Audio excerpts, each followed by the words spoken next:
sure your cinch is tight. Horse is kinda snuffy, cold chill up your spine. You'll get your ass moving, son, we're burning daylight.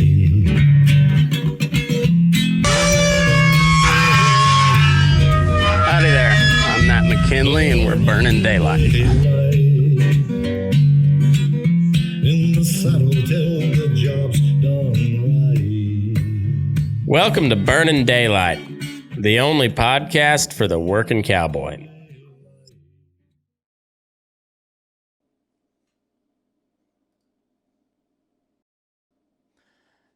Well, daylight burners, happy Wednesday. Hope the weekend treated everybody all right. And, well, you got done what you needed to get done so far. The weather, unless you're in D.C., we'll cover that later, but seems to be a little break in the weather on our end over here. I don't know about the rest of the country, but a little warmer today. Got some wind, kind of some stuff out, and that's nice. Not gonna lie, it is nice. We got a episode of Fence Post Politics today. My are elsewhere. Aaron is doing duties, and Mackenzie is from a strange viral, not of the COVID variety, it sounds like, but of something weirder. So we'll get back to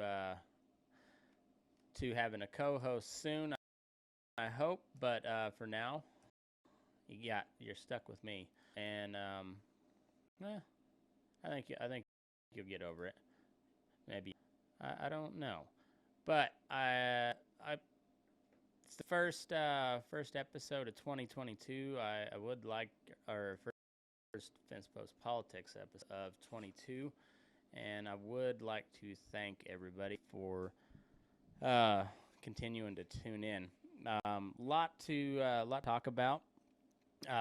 First and foremost, I don't recall if I covered it on a previous episode, but we have Ghislaine Maxwell, the former girlfriend, lover, handler, recruiter, now convicted felon, but recruiter for Jeffrey Epstein, been found guilty on 5 of 6 charges, faces up to 65 years behind convicted of luring teenage girls to be sexually abused by Epstein, a convicted sex offender who killed himself awaiting trial. 19, I need to put right here, allegedly.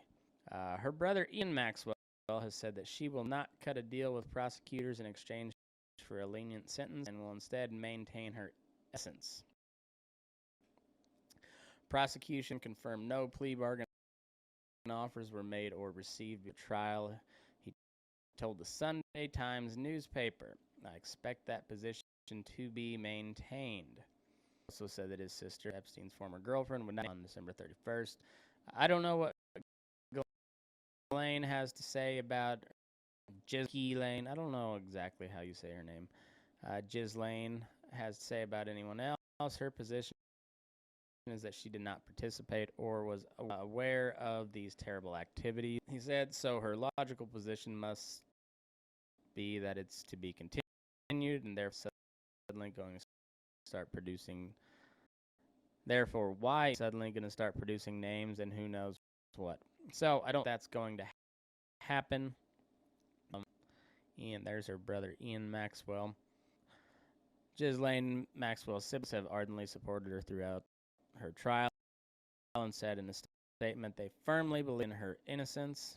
Her brother told the Times that Maxwell was subdued by her conviction, but strong in spirit and will appeal her conviction. The family has been contacted for comment. Several profile names cropped up during the trial, including Prince Andrew and former presidents Donald Trump and Bill Clinton. They flew on Epstein's flights, according to pilots who took the witness, and all have denied wrongdoing. Still faces trial on 2 separate charges of perjury. And in an unshocking move, records will be sealed in all that case. And yeah, so if anybody was seriously thinking that Ghislaine Maxwell was going to be prosecuted for any of this, well, that was wishful thinking, and never going to happen.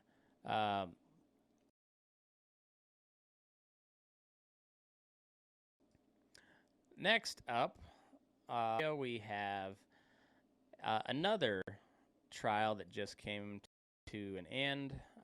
This one, I think, she was not found guilty of all the charges. Of course, there was Ghislaine. 4 charges in Elizabeth Holmes, the founder of Theranos. And this is one that I don't know a ton about. I've listened to Rogan talk a little bit about Ball and Sagar and Jetty from talk about it a little bit. So this lady here, Holmes, was she was like a Stanford dropout or something.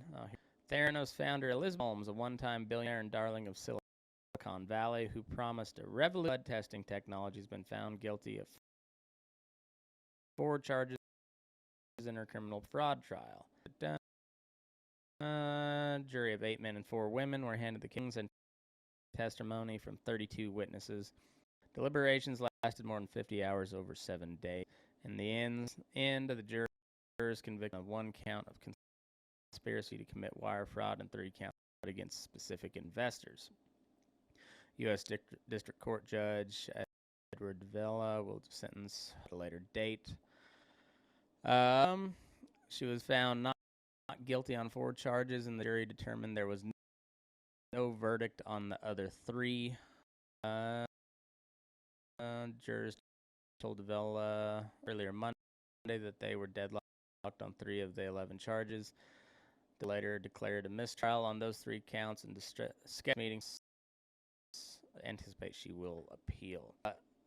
Basically, this was, like I said, I think she was Stanford dropout, and she had this. I mean, it was brand new blood testing technology that was not only, but it tested for a whole bunch of different things, whether it be glucose or cholesterol. I don't know what all else, but she had some very high-profile investors, including Mad Dog James Mattis, former juror, as well as Secretary of State under Donald Trump. Big-time money. She kind of modeled herself after Steve Jobs. She always wore a black turtleneck, and she talked like this. She had a very deep voice. But apparently that was a fake voice, and as the technology was also fake, it didn't work. This whole trial was all about, and so now she's convicted of 4 counts. I wonder if they're gonna go ahead and pursue charge on that mistrial. Who knows? She took. I wonder if it says how many billions. Well, sorry, folks. I hate to interrupt this riveting, transfixing conversation that I got going on right now, but I got some people that helped me put this show on the air, And I got to tell you about him right now. So first and foremost, we got Tracy Morrison, Custom Silver. He's out of Chelsea, Oklahoma. You know him from the show. You've seen his work all over my social media, and he just does a really good job of building cool cowboy shit. Buckles, bits, spurs, conchos, anything along those lines, he can hook you up. His engraving he has got way better. He was pretty damn good when I first started talking with this guy, but man, he's increased a bunch since then, and he's doing it full time now. So he's making really good work. He's pricing it for the working cowboy, and he's building it for the working cowboy. You can find him over on Instagram at @tmorrison _ custom silver. Let him know you heard about it on the Burnin Daylight podcast. Next up, we got Scott Jason Hall. You know him from the podcast as well. He's an old buckaroo cowboy, and he is a master jeweler. He can do goldsmithing, silversmithing, gold and platinum inlays, and he can also do repoussé, which is the cutting and setting of gemstones, just like this turquoise you see here.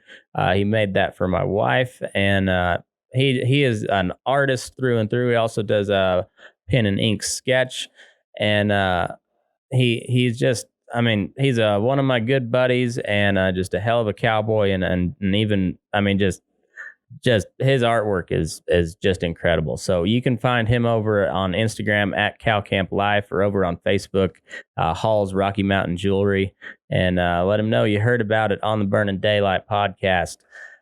Next up, we got Brittany Hesseltine and Square Top Leather and Design. Brittany is making cool leather gear for the working cowboy and cowgirl. She's out of Pinedale, Wyoming, and she just does really cool stuff. She's making me a pair of leggings right now, and I can't wait to see how they turn out. She does, leggings, shotguns, bat wings, chinks, Arminas, all that, head stalls, breast collars. She does purses for the ladies or for the dudes, if that's what you're into. We don't judge. Well, yeah, we judge a lot over here, but it's all in good fun. And hey, if you're a man and you want a leather purse from Brittany Hesseltine, you can find her over at Square Top Leather and Design. Got a underscore in between all the words there. So go check her out, give her a follow, let her know you heard about it on the Burnin Daylight podcast. And next up, we have cardomax.com. They are hold on, let me get that pulled up. Cardomax.com. They are the best. Where are they? There we go. They are the best supplement company out there. They're owned and operated by a former Navy SEAL Sean Matson, and they're doing all natural, least amount of ingredients they can in all of these supplements. The hydration, the Hydromax. That's a really good one. I use that every day. The immunity booster as well. Got a bunch of adaptogens and a bunch of other shit in there that I don't know exactly what it means, but it sure makes you feel better when you drink it. Energy intensifier if you don't like coffee, or if you need something like middle afternoon. It's also use it as a pre-workout. I haven't tried the recovery accelerant because I don't work out a whole lot, and but I might try that sometime. I don't know. We'll see. Either way, these two up here, immunity booster and hydration stuff, I use all the time, and you should too. Head over to cardomax.com, use the promo code MOVEYOURASS for 10% off. And next up, we've got Greens Reserve. They are a all natural. They're all natural tobacco alternative made from 100% hemp, and they got 3 flavors: menthol, wintergreen, and natural. I chew the natural. It's kind of like a straight flavor, like Copenhagen straight or a skull straight. It's kind of the flavor of that one. Wintergreen and menthol, I haven't tried those yet, but I kind of want to try this menthol. There's no THC in it. I don't know if there's any CBD in it or not, but it seems like it kind of helps me focus a little bit. So a lot of times when I'm researching, I'll throw one of these in instead of Copenhagen. But it's a healthy alternative, and it's a cool product. And yeah, go over to greensreserve.com/shop. Use the promo code MattGR, and you'll get $1 off a can or $5 off a roll, and I get a little kickback from it. So yeah, if you're looking to try something different, check these guys out. And finally, if you don't like to listen to the ads, you can just head over to patreon.com/burning daylight. You can sign up there at any of these levels, and you can get different benefits. You'll get ad-free episodes for every level, but each level's got different perks. Should you join, and helps me do some different cool things for this show, and whether that be new equipment or trips or whatever. And I'm going to get back to doing the giveaway every month, and we'll get some cool handmade gear for you guys to get a chance to win. So, and it just, like I said, just helps me out. So I appreciate everybody that has signed up. We got 47, I think. 44. And so that's pretty cool. Anyways, thanks to everybody that supports this. And if you'd like to become a member, just head over to patreon.com/burning daylight. Now let's get back into the show.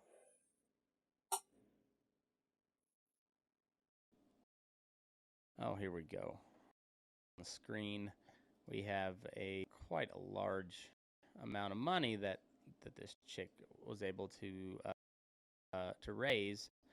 And so, once heralded as the next Steve Jobs, Holmes raised $945 million from high-profile investors, including the family of Betsy DeVos, Rupert Murdoch, the Walton family, and as I said, James Madison.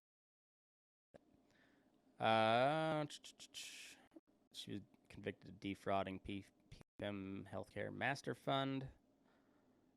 So this is what happens if you defraud the government or the American people, you're fine. But you defraud a hedge fund, or if you defraud without the blessing from the establishment, then you'll get the book thrown at you. Yeah, that's a lot of money, though. Next up is a funny story I found from Roca News. If you don't know who they are, they're kind of an alternative news source. I follow them on Instagram. I also get an email newsletter, and that's where this comes from. So this is from, it's called The Royal Divorce, and $300 million for living costs, $18 million for jewelry, $15 million a year in maintenance, and $4 million in education. Allow me to talk about an expensive divorce. Those are a sample of what an English court has just Dubai ruler Sheikh Mohammed to pay his ex-wife, Princess Haya. In the judge's word, the case shed light on a truly precedented standard of living. In total, Sheikh Mohammed owes $735 million, apparently the largest divorce settlement in British history, but less than 50% of the $1.9 billion Haya initially asked for. Mohammed rules Dubai, one of the 7 emirates that make up the oil-rich United Arab Emirates. He's also UAE's vice president, minister of defense, and prime minister. Emirati royalty is one of the world's richest people and public officials. He owes the money to Princess Haya, his 6th wife, whom he divorced in 2019. Haya was the daughter of Jordan's former king and the sister of its current. Documents show the sheikh provided Haya with an annual $110 million household budget. I mean, talk about poverty. In addition to a $12 million allowance for their 2 kids. Things did not end. I mean, the couple, Haya, had an affair with a bodyguard who was a former British soldier. She paid her lover $7.5 million to keep quiet. However, the secret leaked anyways. The sheikh reported Haya as unfaithful, a capital offense, and she was soon being blackmailed. Her and her lawyer's phones were in fact spyware that monitored everything happening on them. Amid this, she fled to UK with her 2 children.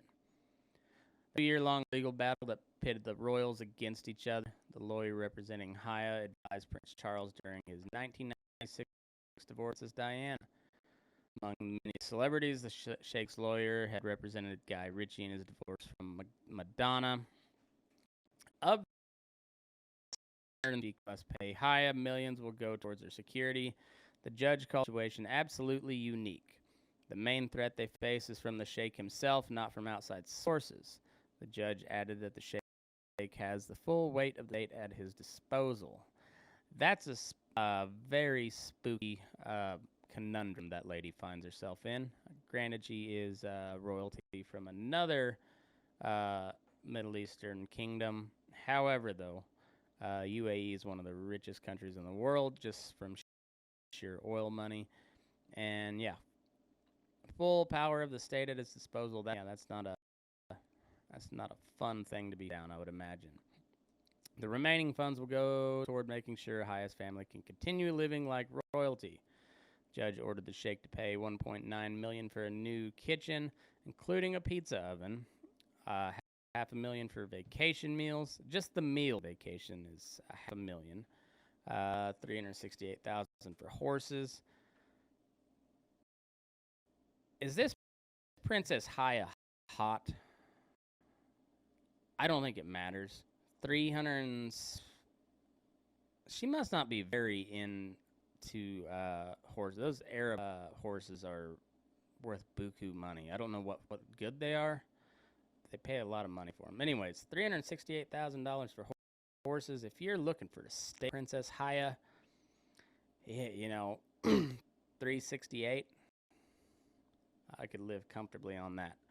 $18 million for jewelry, $2.4 million for private jet expenses, $51,000 for trampolines. Fuck yeah. Trampolines, and $1.5 million for leisure. The judge said his goal was to have a lifestyle that is not entirely out of kilter with that enjoyed by them in Dubai. But is all that money anything compared to having a love lost? Oh. You know, there's folks like Sheikh Mohammed who who on Jeff Bezos look like a couple of paupers. However, speaking of Jeff Bezos, let me pull up that. That next, well, I left it off my tabs here, but we'll pull it up anyhow. But Jeff Bezos is he is living his best life. He's just doing the damn thing. So,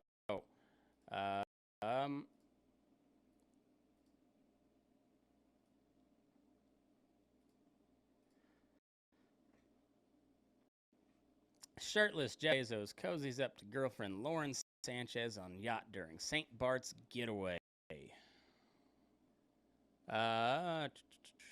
Jeff Bezos and girlfriend Lauren Sanchez couldn't keep their hands off one another during a luxurious getaway in St. Bart's over the winter holidays. I don't know where St. Bart's is, but I'm guessing it's an island somewhere.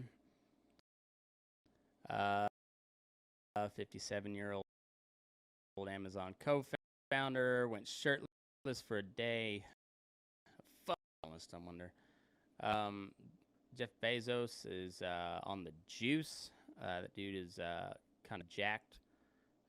His girlfriend looks like she's pretty good looking as well. And no wonder Jeff Bezos got a divorce. Apparently, that is what $70 billion will go ahead and get you.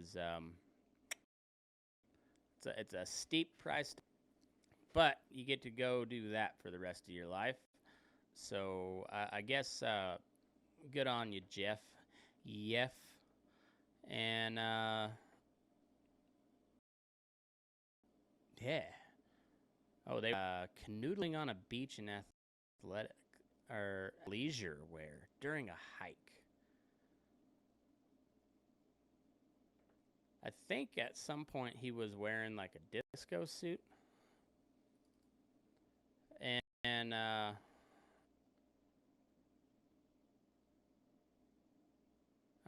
oh yeah.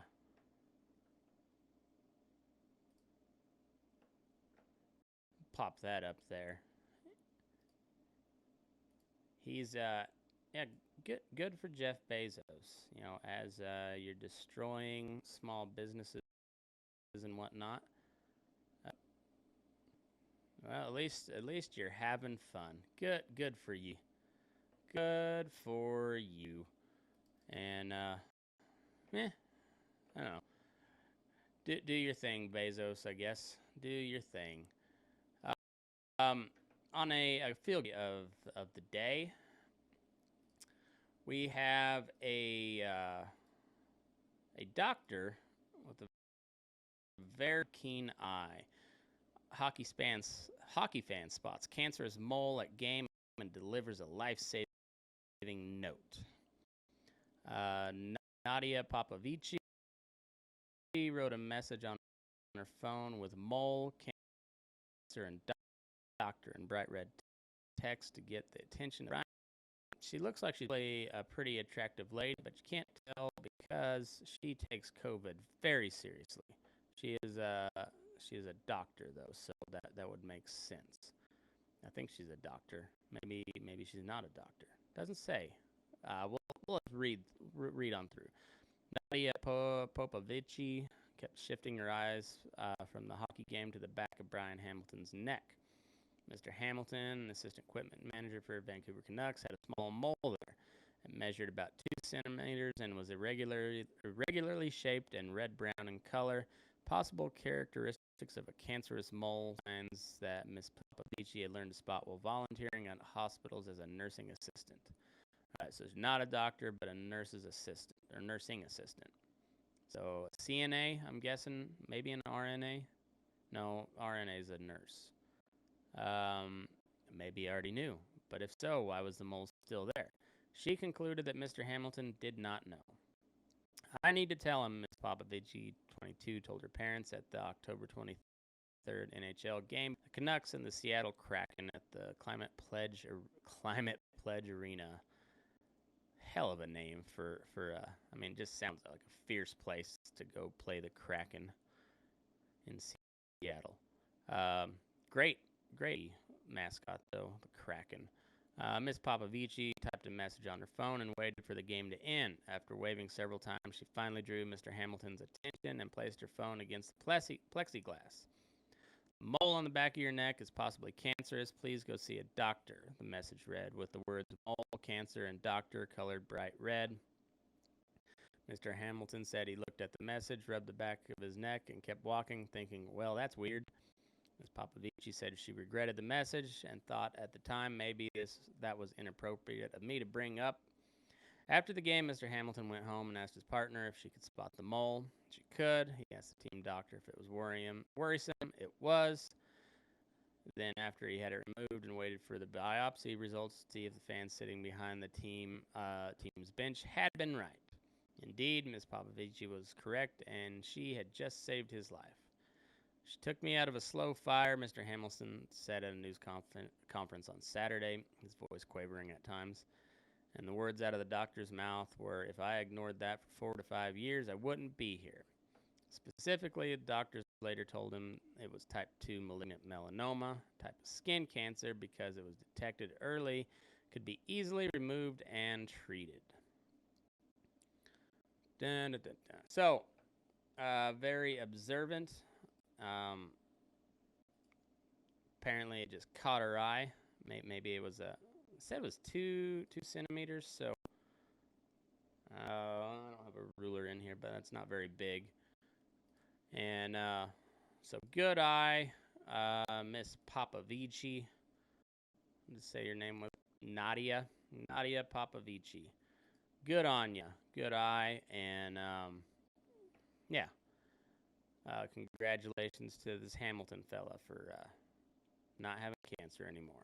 So next up in a absolutely terrifying story. Not the results of the story in and of itself, but as to where it could possibly lead. This is a story from Vice.com, so take it with a grain of salt and big dose of penicillin. Best headline of the night for sure. Scientists defy God, teach goldfish to drive on land. After a long day at work, the modern goldfish no longer has to take public transportation home. It can drive via a fish-operated vehicle, or an FOV, according to new research published in Behavioral Brain Research. Documented in a report published in the February 22 issue of the peer-reviewed journal, researchers at Ben Gurion University of the Negev in Beersheba, Israel, set out to unpack how well goldfish can terrestrial environments when tasked with the right tools. They created a small camera-equipped fish tank on wheels, which they called an FOV, and put 6 goldfish in it, one at a time. Over a number of sessions, they pointed the device toward a visual target and rewarded the fish with food each time they reached it, recorded the times the fish hit the target, how long it took, and how along the way. Incredibly, the goldfish seemingly took to their new ability to drive on land. Videos of these sessions, shared by study co-author Ronan Segev, went viral on Twitter on Monday, where they were met with an array of dad jokes about fish learning to drive. This is not the first study to capture fish-machine interaction, paper notes, but to Segev, the work supports broader understanding how species move through environments not meant for them. The results demonstrate that the goldfish were able to transfer to a wholly different terrestrial environment successfully, Segev said in his Twitter thread. Oh, let's see if we can.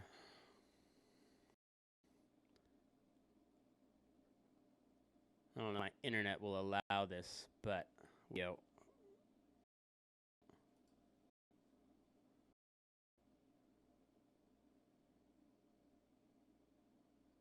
got a fish bumping in to the glass there. Huh. Well, how about that?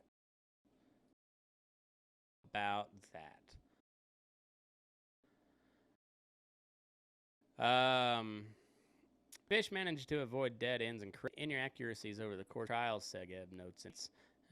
Study notes that all 6 goldfish are capable of learning from novel environments and improving at the efficiency which they move through them. The team's paper underscores not only that fish can drive, but fish can drive on land, an ecosystem they're not evolved to be able to understand or move through fluently. The findings contribute to broader blah, blah, blah. Why? Why do you need to create fish fun run for the cure? Do you think they're feeding those goldfish a bunch of fettuccine alfredo like Michael Scott does before the Scranton fun run for the cure to defeat diabetes, or not diabetes, rabies? Maybe. All right, what is the reward? I know pellets, or at least that's what humans feed a goldfish. I don't know I guess they eat algae. Yeah. So that'd be high fiber, I guess. I don't know. What is like a proper treat for a goldfish that's driving an FOV? An FOV. What a time to be alive. Um, I think the female fish like just kept running into shit, and male fish kept getting pulled over. Like in any goldfish that had like black tips on their fins, they not only they got pulled over, but they got pulled over and beat. Um, maybe I don't know. That's to be determined. I could not tell you for sure, but they if it was my guess that the results of this study based on the sex of the fish, the female, uh, they ran into a bunch of stuff. They turned erratically across 4 lanes of traffic, and then proceeded to show their gold cleavage and get out of a ticket. That is my guess on that one, and you can't talk me out of it. Let's talk some unions. Unions.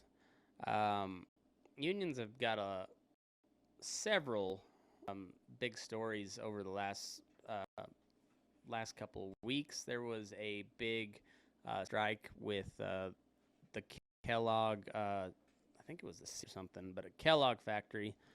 The workers were striking there. The Kellogg management threatened to move their operation to Mexico.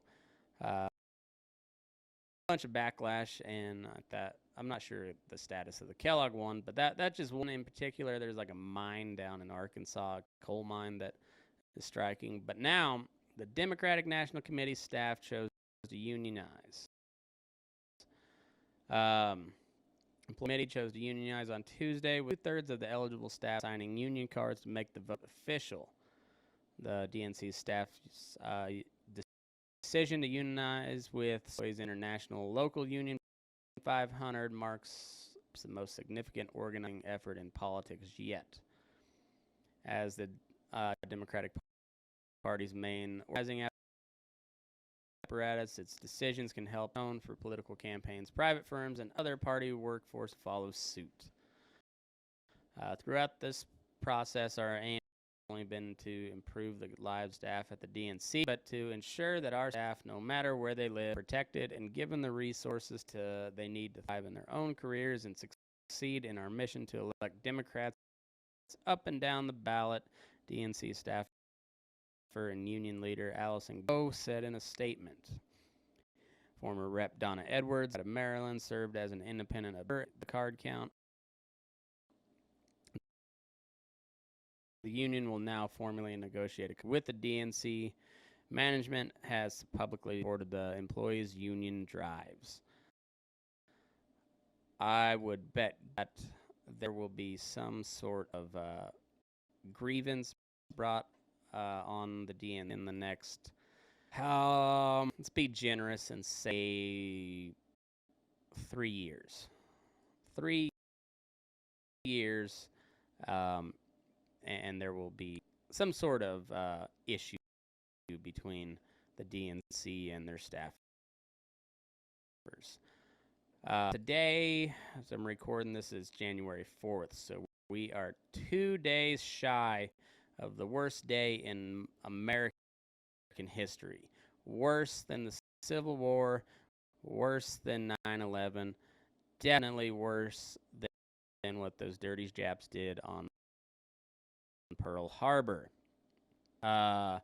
This is from the New York Times editorial board. This was on New Year's Day, so Saturday. Every day is January 6th. It is tempting to look back and imagine what we can do. In fact, simply to look back, to imagine what happened on January 6th, 2021. President amid a last-ditch effort to thwart the transfer of power to his successor. It was horrifying, but that is past. We have a nation have moved on. I'm not going to read too much more out of this article. It is very much a bunch of just shrill, shrieking. Okay, well, I'll read this next paragraph because it kind of sums up the whole tone of the rest of it. So starting here in the highlighted, this is an understandable impulse after 4 years of chaos, cruelty, and incompetence, culminating in a pandemic and the once unthinkable trauma of January 6th. Most Americans were desperate for some peace and quiet. On the surface, we have achieved that. Our political life seems more or less normal these days as the president pardons turkeys and Congress quarrels over spending bills. But peel back a layer and things are far from normal. January 6th is not in the past. It is every day. Every single day is January 6th, you sons of bitches. You sons of bitches, if you don't recognize it, that we are living in a constant state of insurrection. If you can't see that, then you are just blind. Okay? It is regular citizens who threaten our election officials and other public servants who ask, when can we use guns, and who vow to murder politicians who dare vote their conscience. It is Republican lawmakers scrambling to make it harder for people to vote and easier to subvert their will if they do. It is Donald Trump who continues to stoke the flames of conflict with his rampant lies and limitless resentments of those and whose twisted version of reality still dominates the nation's two major political parties. In short, the Republic faces an existential threat from a movement that is openly contemptuous of democracy and has shown that it is willing to use violence to achieve its end. No self-governing society can survive a threat by not denying that it exists. Rather, survival depends on looking back and forward at the same time. You cannot survive such a threat by denying that it exists. Isn't that right, Jerry Nedler, who is on record saying Antifa is an idea, not a threat? So they go on to praise the dogged work of a bipartisan committee in the House of Representatives. That's a quote. So it says, thanks largely to the dogged work of a bipartisan committee in the House of Representatives, this reckoning is underway.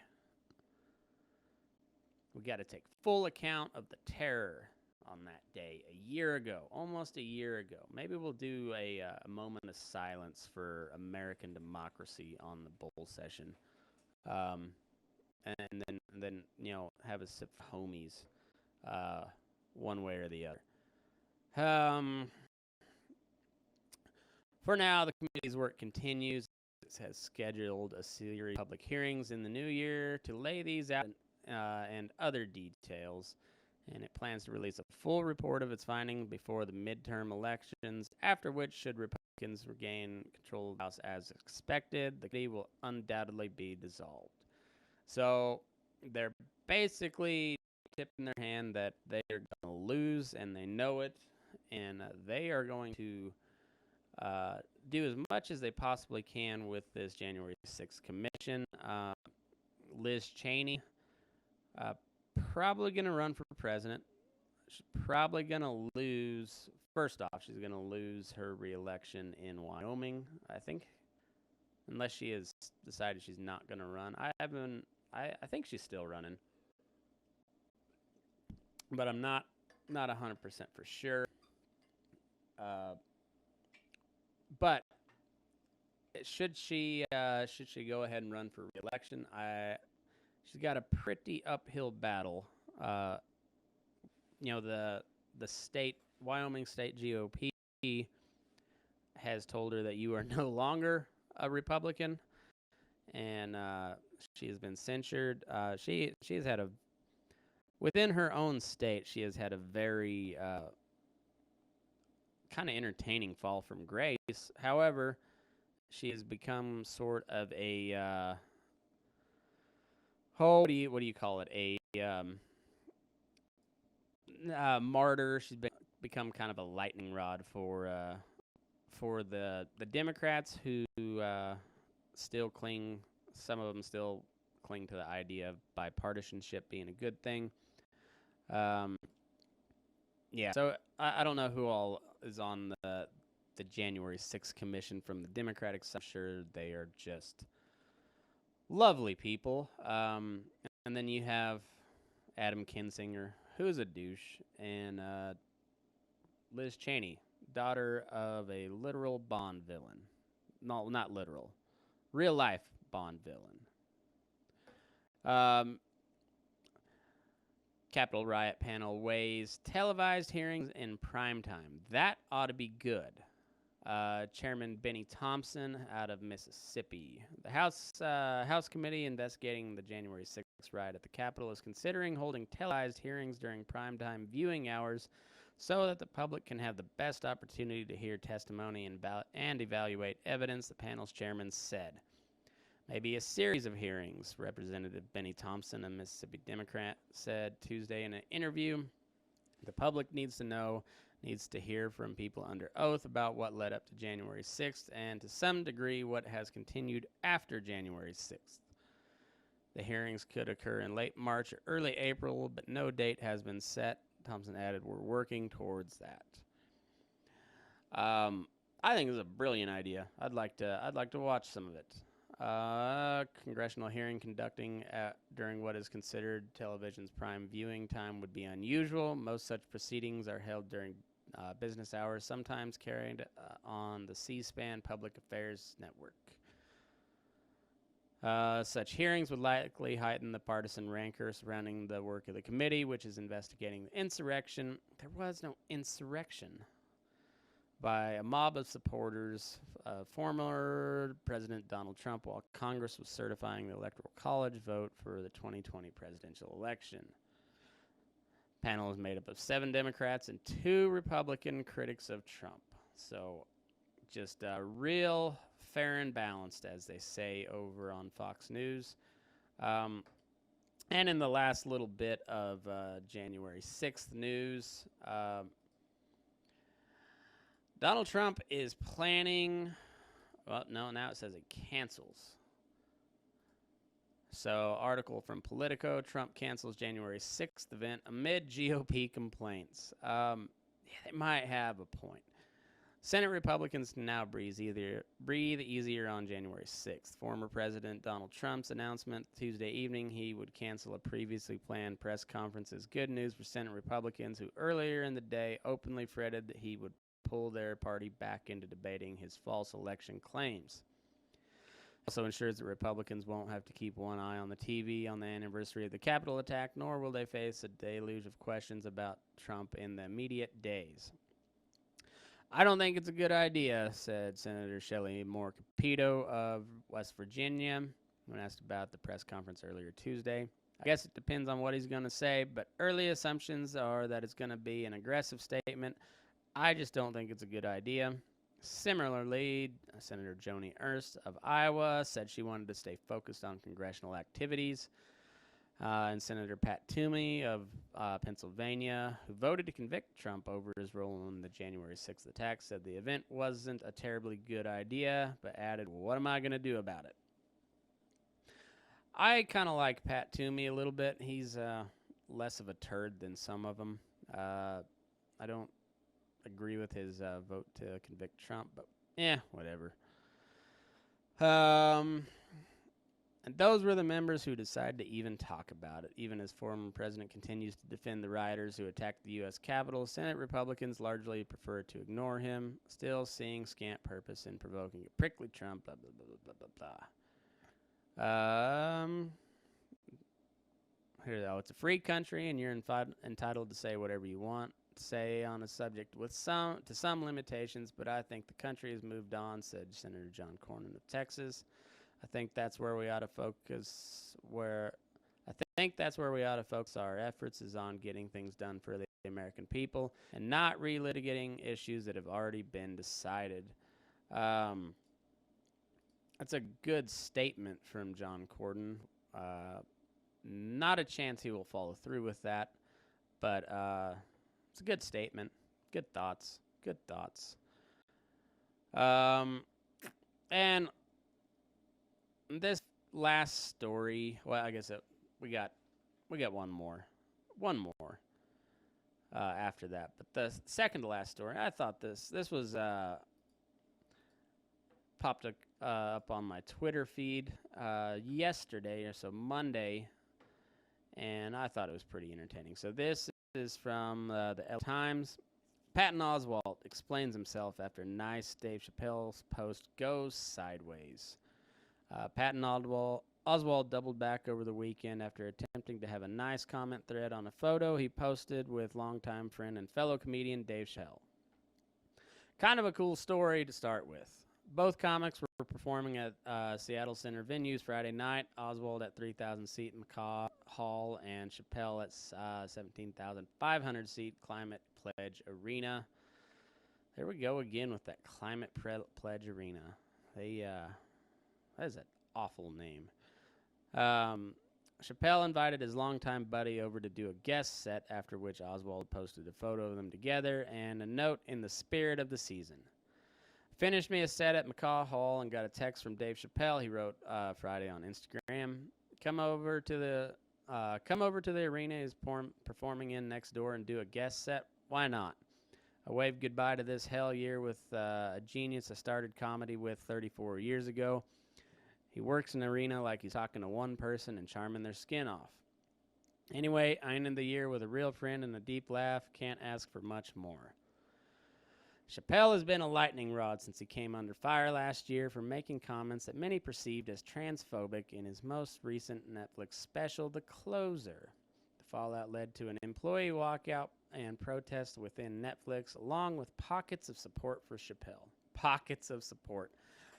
They left out the fact that Rotten Tomatoes had a 99% audience score for Dave Chappelle's special, and a 2% or 1%, something along those lines, critics score, meaning the vast majority of people found that Dave Chappelle is indeed still funny.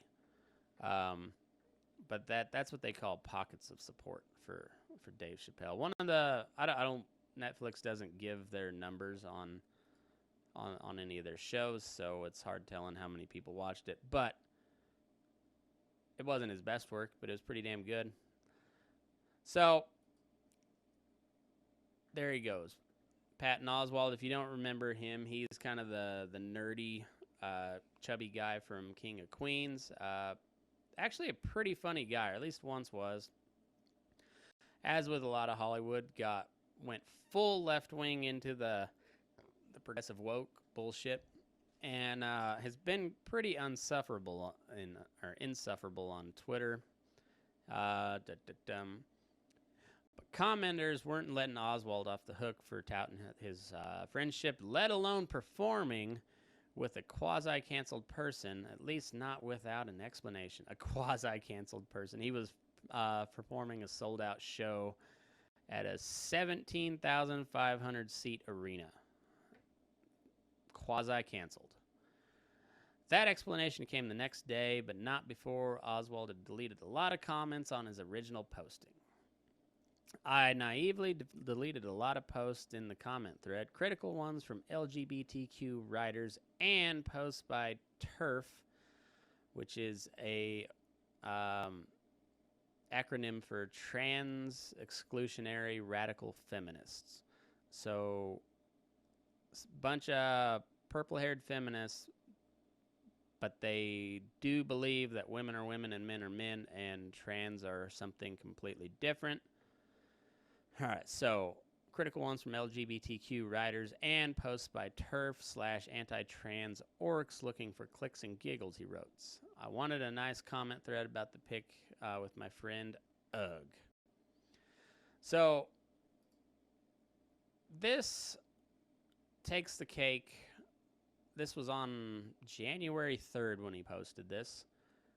3 days into 2022, and he has already made a finalist for Biggest Bitch Move of the Year. Patton Oswalt is from the D.C. area, as is Dave Chappelle. They grew up in the comedy scene together. They've been friends for many, many years. I've had some conversations about this particular deal, mostly because I just think it's funny, and I just I have a hard time suffering bitches, just people being bitches, and that's what this was. But I liken this to my buddy Rob, who is a pretty left-wing guy, and I disagree with him strenuously on most political issues. However, he's still a really good friend of mine, and if somebody came at me for taking a selfie with my friend, if there was any sort of response to it, it would be somewhere along the line of fuck off. I can take a picture with my friend if I choose to. So anyway, this is Patton Oswalt. I saw a friend I hadn't seen in a long time this New Year's Eve. We've known each other since we're teens. He's a fellow comedian, the funniest I've ever met. I wanted to post a pic and an IG story about it, so I did. This friend is Dave Chappelle's. 34 years we've been friends. He's refocused and refined ideas a lot of us took as settled about race and history and life on planet Earth and spun them around with a phrase or a punchline. We've done good and bad gigs, open mics, and TV tapings, but we also 100% disagree about transgender rights and representation. I support trans people's rights, anyone's rights to live safely in this world as long as they're their fullest selves. From that statement there, it seems to be pretty obvious that Patton Oswalt has not watched Dave Chappelle's latest special, or he is just too busy smelling his own farts to actually pay attention to it. So anyway, for all the things he's helped me evolve on, I'll always disagree with him where he stands now on transgender issues. But I also don't believe a seeker like him is done evolving, learning. You know someone that long, you see the struggles and changes, and it's possible to cut them off. Impossible not to be hopeful and open and cheer them on. Cut them off because they're not where you're at, buddy.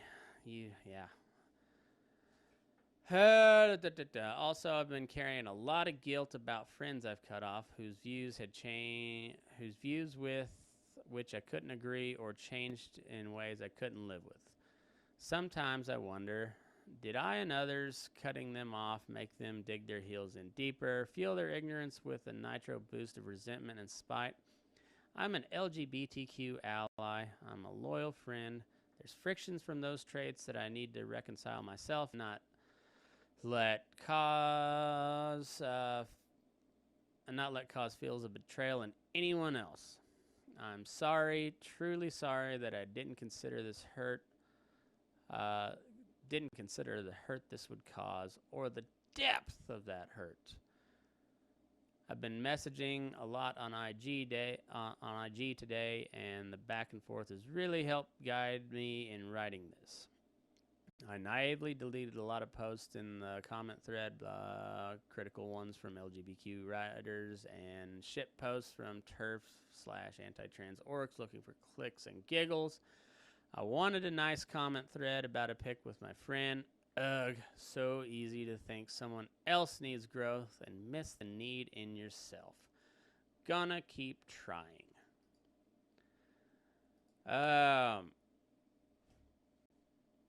What has happened to men in general? I don't understand. How is it an issue for a guy to take a picture with a guy that he's known for 34 years, they said. 34 years. That is 2 years longer, or 2 years shorter than I've been alive. I have a couple friends almost that long. But as I told Aaron the other day, or he said, you better not sell me out like that. And I said, if I sell you out, it'll be in a hilarious manner. Nowhere near what Patton Oswalt did. I will not put out a long, relatively well thought out, sappy apology. No, if I'm going to throw Aaron under the bus, it is going to be goddamn hilarious. And he may be pissed, but he'll at least laugh about it. And that is what matters. But also, what kind of guy just was like, oh, yeah, you're right. My friend is bad, and I'm sorry. I'm sorry to all you people that are shitposting me and screeching at me that I've never met. Never mind. I'm just going to throw my buddy, possibly the best comedian to have ever lived, just going to throw him under the bus and apologize for it. I don't understand that. I don't get it one little bit. But on to wrap this whole deal up, we've got Antonio Brown. I'm sure you guys have seen it if you've watched my social media feed. I was posting about it. I didn't watch the game. I haven't watched many football games over the last several years. But if you watch football, you know Antonio Brown is possibly one of the better wide receivers that has ever lived. The dude is incredibly good at football. Really, really fucking good. And he had just an awesome moment on Sunday where he stripped off his pads, his jersey, threw him down. His teammate Mike Evans was trying to calm him down. AB having none of it, and then he proceeds to strip off his undershirt, throw it in the crowd, throw his gloves in the crowd, and then just walk the fuck out. Right across the field.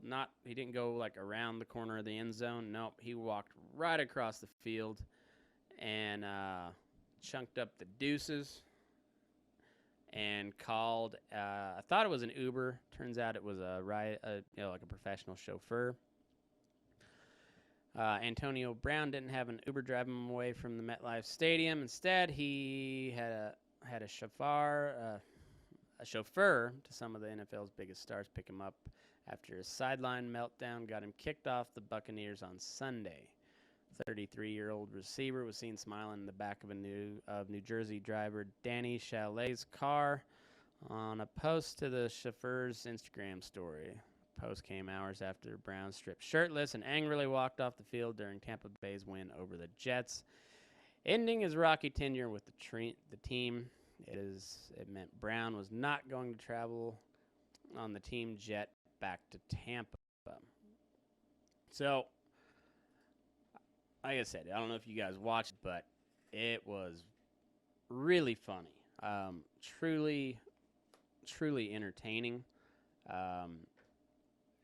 Some of the best parts was just watching people get upset by it.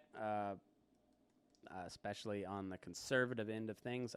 Some of the comments on the a video that I posted. As far as I can tell, I was the first one to use the Johnny Paycheck song, Take This Job and Shove It, when reposting that video. So, yay me. Perfect song for that. And, a lot of the conservatives got... They tend to get pissed at professional athletes quite often, with good reason a lot of times. However, a lot of it has to do with how much they're getting paid. Not a whole lot of it focused around why they get paid that much, or there's never really... It's not really discussed whether or not those guys should just like turn down those millions of dollars a year, because they don't deserve it, or if somebody's willing to pay you that money, do you just like go ahead and take that job? Because that's what I would do. And I think most of those guys realize they are wildly overpaid. However, Antonio Brown, if you followed football at all, you know he's kind of a loose cannon, particularly after he got lit the fuck up. I was telling my wife this. I forget. It was when he was still, I think it was his last year with the Steelers. It was a playoff game, I believe, and he took a just vicious head-to-head or helmet-to-helmet hit from Vontaze Burfict, who is one of the dirtiest players in the league for quite some time now. And according to the rest of the league, or people close to him, or just people that follow football in general, like that, the guy hasn't really been the same ever since. And he's kind of acted crazier and crazier as he went. And this was just another one of those instances along the lines. And I can't really say that I'm all that surprised by it. It was entertaining as shit. I would imagine that guy's not going to play in the NFL again. But hey, if he takes a selfie with Patton Oswalt, he might get an apology out of that guy. I mean, Antonio Brown probably won't, but all of Patton Oswalt's crazy trans followers will get a good apology from Patton Oswalt if they take a picture together. I don't know if Antonio Brown is considered to be transphobic, but I wouldn't be surprised. I think everybody is considered transphobic. My wife showed me something about or maybe I showed her. I don't remember. I think it was like a Libs of TikTok video. And this chick was concerned about how transphobic a baby was, like a literal baby, like infant, that was crying because because it's a baby. Babies cry. But this person was convinced that baby was transphobic. So if we use that standard of logic, then of course Antonio Brown is transphobic. So Patton Oswalt should definitely write an apology. Just preemptive strike. Preemptively put it out there. That way nobody will ever be confused that you did not apologize for a transphobic person in the news. But you might tone down the apology, though, because Antonio Brown is black, so you can't go too hard there, I don't think. That's what she said. I'm not 100% positive on the rules, but I'd say on the safe side, Patton, just go easy there. Go easy. No sudden movements. Sudden movements will get you in trouble. And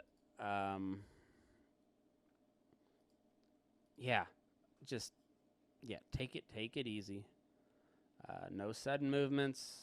No loud noises. Easy apology. Get you at least 3 more followers, probably. Maybe gain back a few that blocked you for hanging out with Dave Chappelle. You sinner, you. Anyhow, that's what I should. Yep.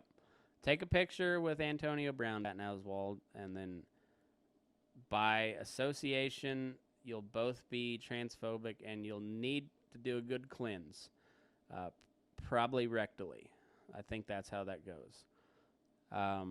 and then just write a good, smooth jazz apology. All will be right with the world. I'm not sure what the schedule is going to look like here going forward. We will be doing a Fence Post Politics once a week. We'll have to do some juggling around and see who will help co-host, whether it be Aaron or Mackenzie. We'll see how Mackenzie is getting along. She has had a nasty viral thing that turned into migraines and Bell's palsy, and not real Wayno, I would imagine. Seems like she's in good spirits, but go wish her well if you're friends with her, and if not, well, you can wish her well when she comes back to do Market Report and Fence Post Politics. So we're looking forward to that. Aaron, whatever, he'll be here at some point. I'm almost positive of it. Almost.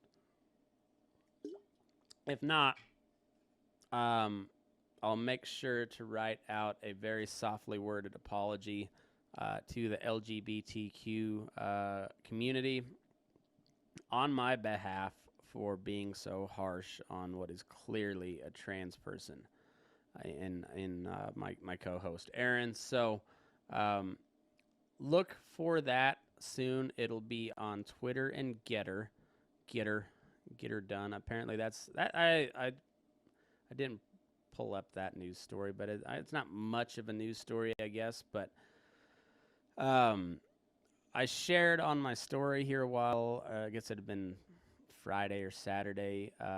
Interview with Robert Malone, Dr. Robert Malone, who was on the Joe Rogan Experience. He is a doctor who has been outcast from the medical community, if as you will, for speaking out against the vaccine mandates, which we all know that means he's a terrible person, not to be trusted. But it was very, very interesting interview. It was 3 hours and change, but it was it's worth the time spent. I thought it was some very good information. The guy seems very credible. I would highly recommend listening to it, and also keep an open mind about stuff. I don't think maybe he got a lot of things right. Did he get all of it right? I don't know. But a little skepticism is a good thing. So, but Joe Rogan's kind of been on fire here lately with some of his guests, and really put forward a crash course in how public medicine and the different regulatory agencies and big pharmaceuticals work all hand in hand, and it's pretty interesting. There's several really good interviews that he's had. Dr. Peter McCullough, Dr. Robert Malone, and there was another guy that was on. And it's been some really, really fascinating conversations, kind of infuriating at times, but like I said, very worth the listen. So go check them out, and make sure you go check out the rest of the content here. Hopefully, like I said, wishing Mackenzie a speedy recovery. So she'll be putting out her cattle news report Monday through Friday as soon as she is feeling back up to it. And Aaron will, he's still kind of gay. He's very, very heavily leaning towards coming out of the closet, but he's not real sure how the wife's going to take it. She knows, buddy. She knows. So don't worry your pretty little head about that. And everybody else, don't you worry about Aaron. He'll come to his own realization one of these days, and you know what? You just got to be there for him when he finally allows it to happen. So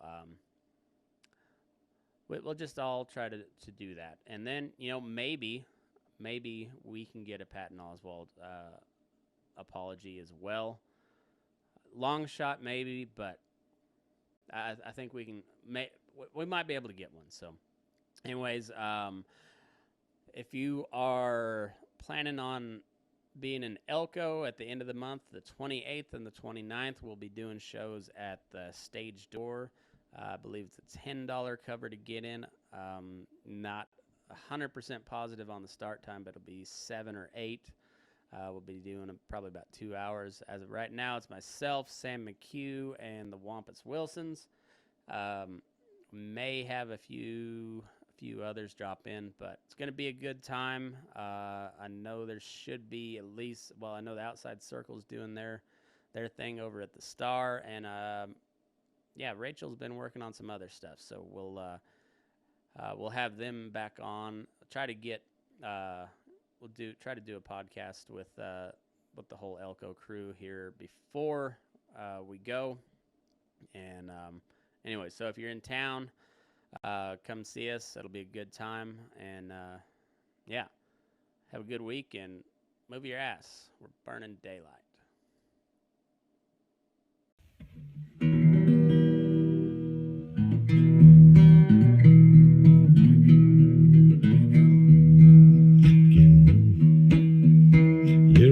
Up in the morning, beneath the stars so bright. Pull your hat down, make sure your cinch is tight. Horses kinda snuffy, cold chill up your spine. We'll get your ass moving, son, we're burning daylight. Burning daylight. Burning daylight.